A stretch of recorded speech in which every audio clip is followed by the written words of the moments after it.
নাহমাদুহু ওয়া নুসাল্লি আলা রাসূলিল কারীম আম্মা বা'দ।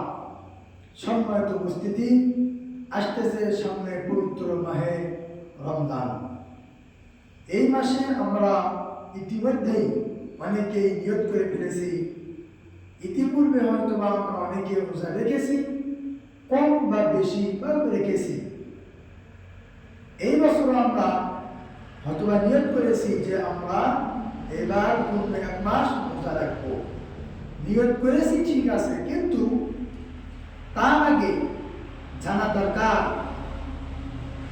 যদি আমি রোজা থেকে মিথ্যা কথা বলি, যদি আমি রোজা থেকে গীবত করি, পরনিন্দা করি, চগলখড়ি করি, তাহলে কিন্তু আমাদের এই রোজা না রাখার না রাখাই ভালো।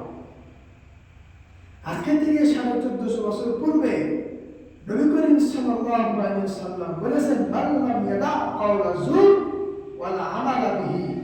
যে ব্যক্তি মিথ্যা কথা বলা ছাড়তে পারল না এবং তদনুযায়ী আমল করতে পারল না, মূর্খতা ছাড়তে পারল না, ফালা ইয়ারফুস, খারাপ কাজ অশ্লীল কাজ ছাড়তে পারল না, ফালাইসা লিল্লাহি হাজাতুন ফি আন ইয়াদা তা'আমাহু ওয়া শারাবাহু, তাহলে তার ওই না খেয়ে না পানাহার করার কোনো প্রয়োজন নেই। বুঝলাম আমাদেরকে রোজা রাখতে হবে এবং মিথ্যা বলার অভ্যাস থাকলে পরিত্যাগ করতে হবে, গীবত করার অভ্যাস থাকলে পরিত্যাগ করতে হবে, চগলখড়ির অভ্যাস থাকলে পরিত্যাগ করতে হবে, ওজনে কম বেশি দেওয়ার অভ্যাস থাকলে পরিত্যাগ করতে হবে এবং এই মাসে বেশি বেশি করে দান সৎকার এবং নফল ইবাদত যত করতে পারি প্রত্যেকটা ইবাদত আমাদেরকে করতে হবে। অন্যান্য মাসের তুলনায় এই মাস হচ্ছে খুব দামি একটি মাস। অন্যান্য তুলনায় অন্যান্য মাসের চেয়ে আপনি অন্য মাসে যে কয় টাকা দান করবেন তার চেয়ে এই মাসে দান করলে আরো বেশি দিতে হবে। অন্যান্য মাসে পবিত্র কোরআন তেলাওয়াত করলে 10 নেকি হবে, এই মাসে তেলাওয়াত করলে একটা অক্ষরে 100 নেকি হবে।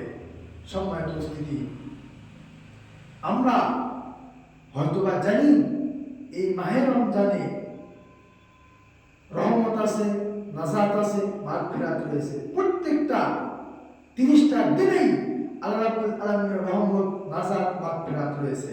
আমরা এটাকে ভাগ করে ফেলেছি, নাজাতের রহমতের 10 দিন, নাজাতের 10 দিন, মাগফিরাতের 10 দিন। মূলত ভাগ করা এই হাদিসটা সহিহ নয়, খুব দুর্বল হাদিস।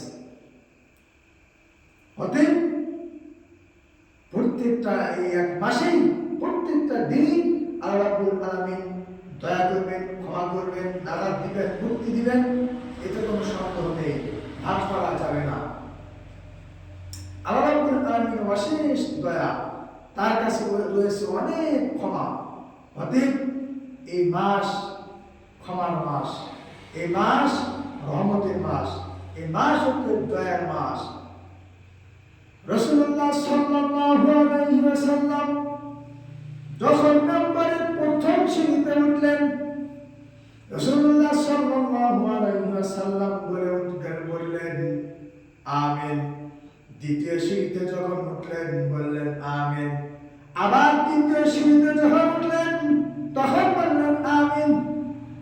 সাহাবীরা জিজ্ঞাসা করলেন, হে আল্লাহর নবী, আপনি যখন প্রথম সিঁড়িতে উঠলেন তখন বললেন আমিন, আবার দ্বিতীয় সিঁড়িতে যখন উঠলেন তখন বললেন আমিন, আবার তৃতীয় সিঁড়িতে যখন উঠলেন তখন বললেন আমিন। এর কারণটা আমরা বললাম না। রাসূলুল্লাহ সাল্লাল্লাহু আলাইহি ওয়াসাল্লাম বললেন, জিবরাইল আলাইহিস সালাম এসেছিলেন। তিনি আসার পরে যখন আমি প্রথম সিঁড়িতে উঠলাম, তিনি আমাকে বললেন, হে নবী, তোমার নাম শোনার পরে যে ব্যক্তি তোমার উপর দরুদ পড়ে না তার জীবন ধ্বংস হয়ে যাক, সে ব্যক্তি ধ্বংসপ্রাপ্ত হোক। আমি বললাম আমিন, সে ধ্বংস হোক।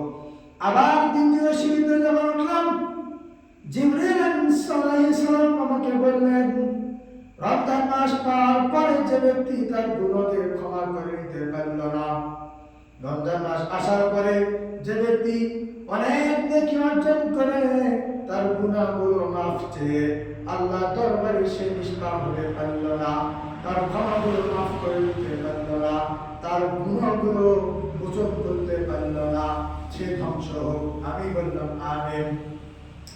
তৃতীয় নাম সীমিত জবান হলেন রাসূলুল্লাহ সাল্লাল্লাহু আলাইহি ওয়াসাল্লাম বললেন, যে ব্যক্তি পিতা মাতাকে বার্ধক্য অবস্থায় পেল, তার সেবা যত্ন না করে জান্নাত নিতে পারল না, সে ব্যক্তি ধ্বংসপ্রাপ্ত হোক। আমি বললাম আমিন। তাহলে বুঝলাম রমজান মাস পাওয়ার পরে যে ব্যক্তি তার গুনাহকে ক্ষমা করে নিতে পারল না, সে ব্যক্তি নেকি অর্জন করতে পারল না, তার যে এই জমিনের উপরে আসমানের নিচে তার যে নাদান, তার যে হতভাগা আর পৃথিবীতে আর কেউ নেই। অতএব এই একটা মাস, বাকি 11 মাসে আপনারা যে যা করেছেন, এই মাসে একটু কোমর বেঁধে, শক্ত করে কোমর বেঁধে আপনি একটু ঈমান মজবুত করেন, আপনি একটু নিজেকে শক্তিশালী করেন। আপনি এই মাসে 1 মাস রোজা রাখেন, তারাবি পড়েন, তাহাজ্জুদ পড়েন, কোরআন তেলাওয়াত করেন, দান সদকা করেন। অন্য মাসের তুলনায় এই মাসের ফজিলত, গুরুত্ব অনেক। আল্লাহ রাব্বুল আলামিনের জন্য এই মাসে খানা, পানাহা, বেহাপনা, অশ্লীল যাবতীয় অকর্ম যেগুলো রয়েছে, আল্লাহ খুশি না হওয়া, আল্লাহ সন্তুষ্ট হওয়ার যেগুলো কারণ রয়েছে, এগুলা ছেড়ে দিবেন। আল্লাহ রাব্বুল আলামিনের সন্তুষ্টির জন্য এই মাসে রোজা রাখবেন। তাহলে রাসূলুল্লাহ সাল্লাল্লাহু আলাইহি ওয়াসাল্লামের ভাষা অনুযায়ী জান্নাতে একটি দরজা রয়েছে, সে দরজার নাম হচ্ছে রায়্যান। সে রায়্যান দরজা দিয়ে একমাত্র সিয়ামকারী ছাড়া আর দ্বিতীয় কোনো ব্যক্তি প্রবেশ করবে না। হাদিসে কুদসিতে আল্লাহ রাব্বুল আলামিন বলেছেন, আস-সাওমু লি ওয়া আনা আজজি বি, সিয়াম আমার জন্য, এর প্রতিদান আমি আল্লাহ দিব। দেখেন এই সিয়ামের ফজিলত, এই সিয়ামের গুরুত্ব অনেক।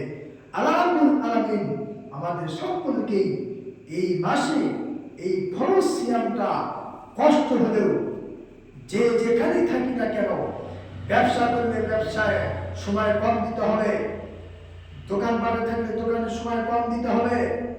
আমরা যে যে কর্মে আছি, কর্মব্যস্ততা কমে দিয়ে এই মাসে একটু ইবাদত, বন্দেগী, তাসবিহ, তাহলিল, জিকির, আজকার, কোরআন তেলাওয়াত এবং সালাতুল লাইল অথবা তারাবির সালাত আমরা আদায় করব। আল্লাহ রাব্বুল আলামিনের কাছে আমরা প্রিয় পাত্র হব, প্রিয় বান্দা হব। আল্লাহ রাব্বুল আলামিন আমাদের যাবতীয় যত গুনাহ রয়েছে সব গুনাহ তিনি ক্ষমা করে দিবেন।